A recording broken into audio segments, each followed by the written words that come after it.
council meeting to order. At this time, I'll have Councilor Vasquez, would you do the blessing? Father, we thank you for this day and your many blessings. We ask that you look after those who are suffering from illness, loneliness, and needing help. Pray that you will put in our minds all the right thoughts, and we ask for your guidance in all that we do, serving our people. In Jesus' name, amen. Amen. Would you do roll call? Yes, sir. Keith Austin. Here. Holly Buzzard. Cherokee. Joe Bird. Bonnie? Julia Coates. Sean Crittenden. Bill Deere. Mike Dobbins. Here. Dan Duncan. Bonnie? Greg Jordan. Here. Darrell Legg. Here. Wes Dunfire. Dora Petskowski. Mike Shambaugh. Here. Mary Bakershaw. Leo Smith. Here. Denise Taylor. Here. Victoria Routley. We have one. Okay, at this time I entertain approval of the minutes. So moved. Now, second. Let's back up just a little bit here. I need to announce that Legislative Act 04-220 allows councilors to remotely attend council meetings during extraordinary circumstances beyond the control of the tribal council. Current event, extraordinary circumstances, pandemic of COVID-19. I need a motion to remote attendance. Make that motion. Second. Motion and a second. It's got to pass by 2/3 votes. All in favor signify by saying aye. Aye. All opposed, the ayes have it. Shelley, now you want to do roll call? Julia Coates. Julia Coates? She's been having some technical She can't, she's here, but she can't. Okay. Are we ready? All right. Okay. At this time, I'd entertain the approval of the minutes. Make a motion to be approved. Got a motion and second. All in favor, signify by saying aye. Aye. All opposed, the ayes have it. Have a state of the nation from our chief, vice chief. Speaker? Yes, sir. Well, I want to be brief and somewhat informal, but I do have a few things that I'd like to cover that we've been going over. First, I'd like to say thank you for all the jobs that you're doing. Thank you for being in your communities. Thank you for communicating with the administration, and that goes both ways, and we appreciate it and so forth. But I'd like to address a few things if I could. First, I know last week and the week before you saw some groundbreaking projects. Thank you to those that were able to come out and join us, and obviously, and a lot of those, you know, if you've got time, please come. We enjoy the company, but you know, those groundbreaking, I think that's something that we can look forward to take these buildings. I know it will better prepare us for a pandemic like COVID-19 has been, but also it can prepare us for the future. And folks, you know that right around the corner is the cold and flu season and so forth. So I think there's a lot of measures that we have in place that will really help sustain our health and through a lot of these. But I know also our food distribution efforts, our supply, PPE manufacturing, all of those things will make us better prepared for the future. And I know our communities out there, our rural communities, they really appreciate it. I'd like to take a look that we've had all of our food distribution efforts that we've been doing in the past, and you've seen some of those kind of subsided for a week or two to help everybody kind of catch up. Those are, as Mr. Shambaugh, Councilman Shambaugh mentioned earlier, there's one in Salina. We got Bartlesville racked up. We got a couple other places this week. Those will continue. I want to thank the council for being out there and being prepared and helping us. Thank to our community leaders who help make those things possible. And a big thank you to all those folks over at Food Distribution. You know, a lot of those boxes have been prepared somewhere else, but they have to come in. They have to be sorted properly. And if you've noticed, if you've been out there, you've seen the dates on the side of those boxes. Those are hot dates and things like that. So without our food distribution folks making sure that we had those things, that it's kind of like your old socks in the drawer, if you will. You know, you want to rotate those things in and out and so forth, so you're not grabbing the same pair every day. So I told you I'd make it a little informal for you. But anyway, also I wanted to thank a few folks. As you know, we had some of our first virtual events take place here in the Cherokee Nation, and both were very successful. Our CCO group did our annual conference. I want to thank Kevin Stretch and the crew that helped him work on that. Participation was great, the at-large community. We got lots of feedback. There's things that we can improve on. There's other things that we can do. But all in all, I think they did a great job. And also, we just come out of our first virtual holiday. You know, we the people of the Cherokee Nation, who would have thought that this one would have been our first virtual holiday? But also a great thanks to Anna Knight, Austin Patton, that crew that made that happen. Everybody, I don't want to miss anybody, but I know there was some on the front lines that did a whole lot. Thanks for everyone to participate in those. And again, we got a lot of great feedback on those. Also, things that we can do to improve. We've already got the ideas coming in. And you know, we hope that we can move back to a more normal setting for our Cherokee holiday, but also I think there was some events that were in this and some things that we did that helped those that just aren't as mobile as the rest of us get plugged in, and they were very much appreciated, and I look for those things to continue and to improve as we move forward. We continue to monitor our Treasury guidelines. I want to thank the Treasurer, Ms. Traylena Scott, and her team, Jamie Cole and the rest of them, for monitoring our CARES Act funding. You know, that's important. She's on top of everything that the Inspector General sends her to make sure that all of our recipient reporting is key and is getting done correctly, because we know those dollars are valuable. We also know that we don't need to be sending those dollars back to the Treasury, and I just want to make mention to you guys that very thankful for the Treasurer and all the work that they've been doing. You know, coming around, you know, as always, you know, I want to thank our veterans and our active military service personnel that are out there. Without them, the things that they've done, the things that they do today, we owe a great debt of honor to all of our military personnel. Special thanks to our public health team and our healthcare teams for the work that they continue to do in this pandemic. Thank you to each one of you for the communication and letting them know that there's things out there that whether we miss something or whether we're right on top of everything, communication is key in everything that we do. Our RRR, our Respond, Recover, Rebuild initiatives, our education, and our elders. I have a big thank you to all of our employees who are really, you know, you look at the heart of something, but these folks are the body of what we've been doing. And they're the ones that's been making this possible. I mean, you're coming in, they're working here at a 30% capacity every day, and you got a new crew that comes in the next day, and then so forth, and they keep going. But on top of their regular duties, folks, that are sometimes enormous. You know, you look at education right now, the scholarship season and all these different things, but we've thrown all this on there.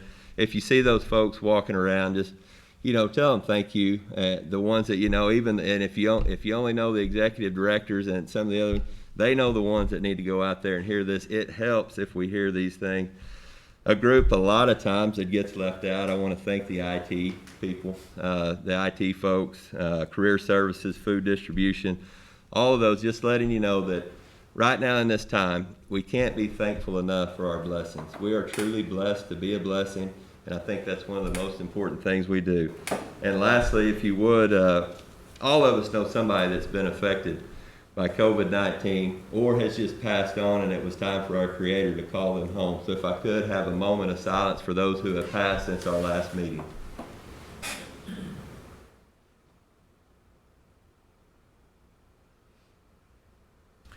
Mr. Speaker, that's all I've got for today. Sir, good speech. I don't think we're going to allow any questions, so you did good. All right, thank you. Okay, unfinished business, committee reports. We have our CEO with us, Mr. Chuck Garrett. Good evening, Mr. Speaker and Council. Thank you for allowing me to provide this month's report on behalf of the 7,500 hardworking men and women at Cherokee businesses.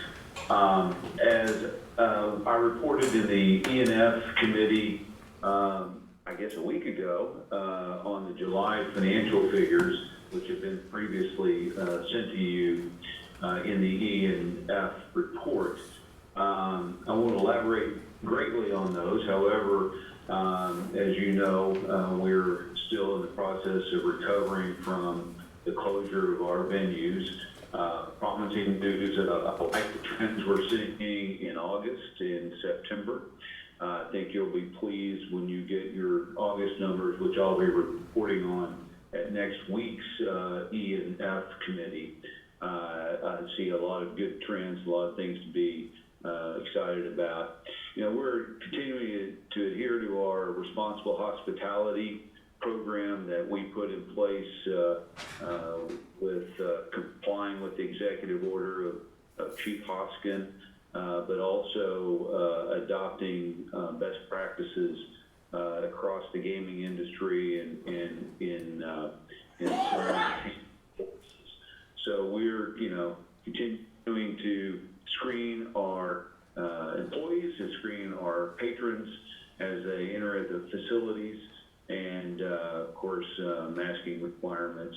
And so we're continuing to try to do our part in controlling the pandemic.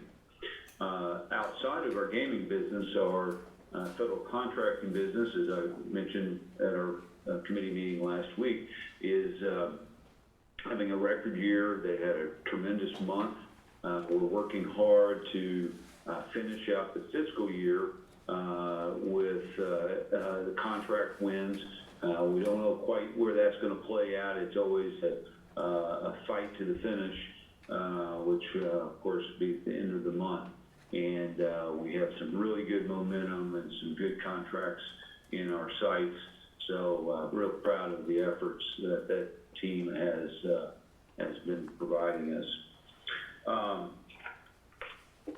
few other non-financial items I'd like to mention to you this evening is regarding our film office and some of the efforts that we have continued to put forth to both support and recruit participants in the film industry during the inaugural drive-in movie nights that we hosted during the holiday, which were a big success, and lots of folks hoping that we'll make that a regular part of the holiday agenda. But the chief announced that the film office will be partnering with the Oklahoma Film and TV Academy to help Native talent in the film and television industry. So we have collaborated to offer 50 new scholarships for certificate courses, and the scholarships will be offered to citizens of any federally recognized tribe, with preference given to Cherokee Nation citizens interested in pursuing the film industry. Also wanted to mention that I'm happy to announce that the fall racing schedule is now officially underway at Will Rogers Downs. Began this last Saturday with the American Quarter Horse Association races. The racing is open to the public adhering to our responsible hospitality program. And you might recall the spring season we continued running. However, we did discontinue inviting public to the races for reasons of managing the COVID pandemic. But we're looking forward to a successful and safe racing season this fall, and excited about that. Wanted to also mention to you that Cherokee Springs Plaza is continuing to make advancements. You've driven by probably to see the True Hotel and the progress there, as well as the Starbucks. We're expecting opening on the True Hotel around Thanksgiving, and the Starbucks somewhere beginning of the year. So we're pleased with those two developments. We're also thankful that the existing tenants, including Nukes, Taco Bueno, Buffalo Wild Wings, have been adhering to the safe business practices and responsible hospitality program. So they've been great partners and have weathered this storm. It's been difficult on businesses across the world, really, and so we're proud of the efforts that they've put forth. Just on a final note, we are continuing to offer free testing for our employees and their households. You know, it's been a voluntary basis, but we didn't want, of course, cost to be a part of that decision. And we appreciate our employees that have participated in the program and hope that it's been helpful to provide some peace of mind and otherwise some certainty in an uncertain world. But with that said, Mr. Speaker, I'd be happy to try and answer any questions that council may have. Any questions for our CEO? Yes, Councilor Dobbins. Chuck, I just wanted to ask you about our golf courses. How long were we closed? How long were the golf courses closed?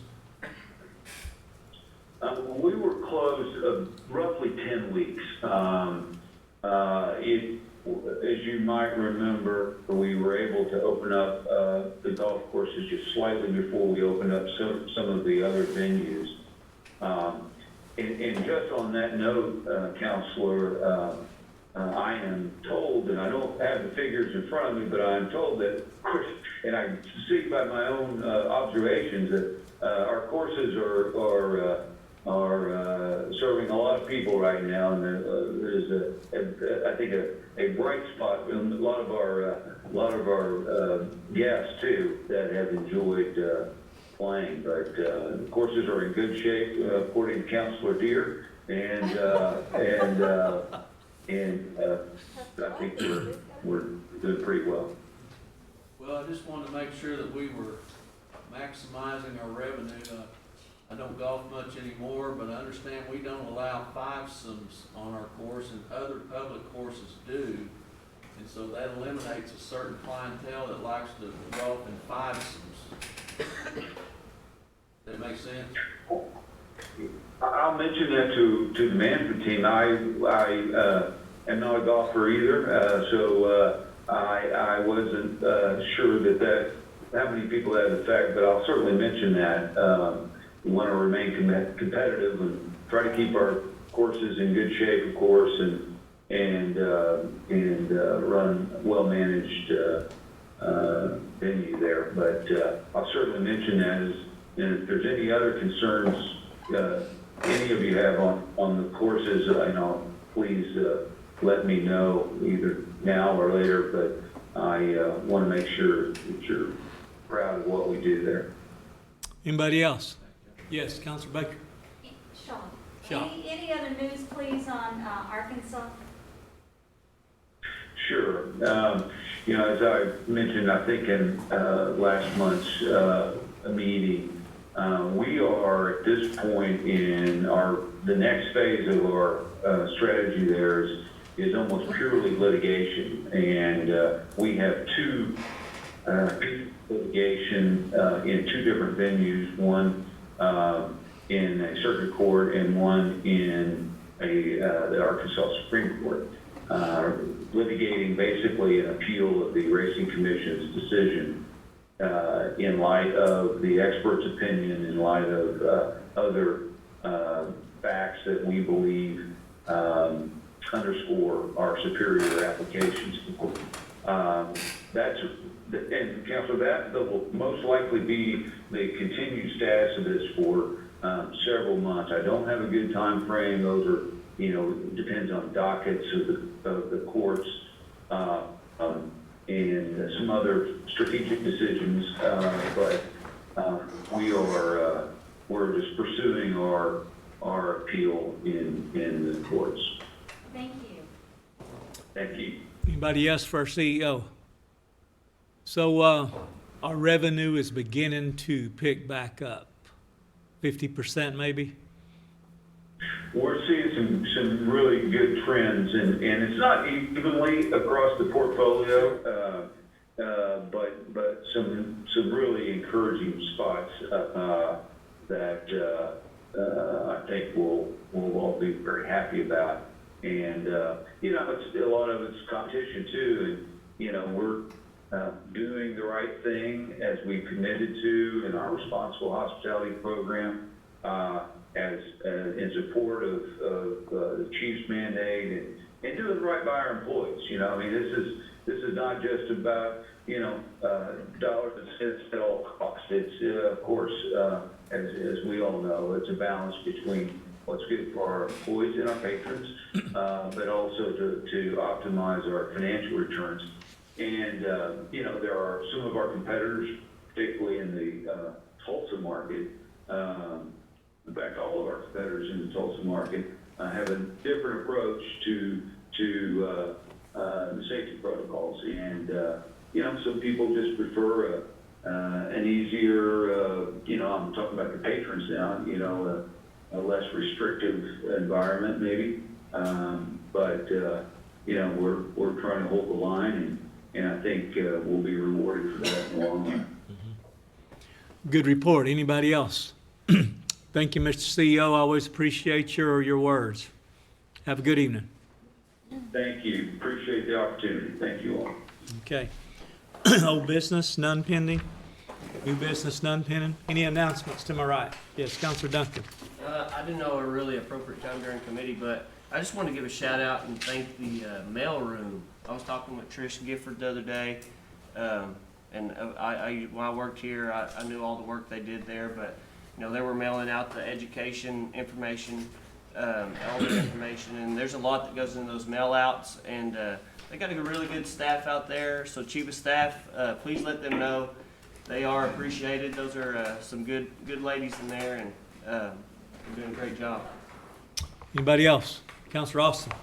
Yes, I would like to just ask everybody to keep Clay Mays and the family of Clay Mays in their prayers tomorrow. Clay Mays was a Cherokee warrior and Korean War veteran who passed away this weekend, and they're laying him to rest tomorrow. Okay. Here on this side?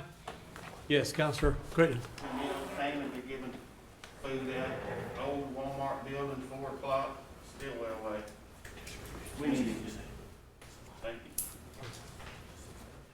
you. Salina, distribution of food to 6:30 tomorrow, Salina, correct? 5 to 6:30. 5 to 6:30. I have a quick announcement. We did the virtual powwow this year, had many contestants, and I want to thank the judges for coming in and spending 2 whole days. Zach Morris, Mark Wilson, Bourbon Hamilton, Austin Patton, and the IT department did an outstanding job and just oversaw all of them. I mean, this was daily because you really had to be in tune to what these contestants were doing. Gail Miller and staff, Lisa Trice Turtle. You know, it was a big success. As a matter of fact, I'm going to propose to the administration. Had many requests. They want to do one in the spring. Do one in the spring, utilize that nice grounds that we have, and then do one in the fall as well. So I'm going to come to you guys for that request, and I think the attendance will be outstanding and kind of celebrate this thing that we're just going through. So no more announcements? Yes, Councilor Deere? Dream Center's still doing their food giveaway through December, every Friday, 9 to 11. Okay. Well, appreciate all the Deputy, appreciate you being here. Chief of Staff, Secretary, appreciate you being here, and employees, keep up the good work. So at this time, I entertain a motion to adjourn. Got a motion, second, Agiossi.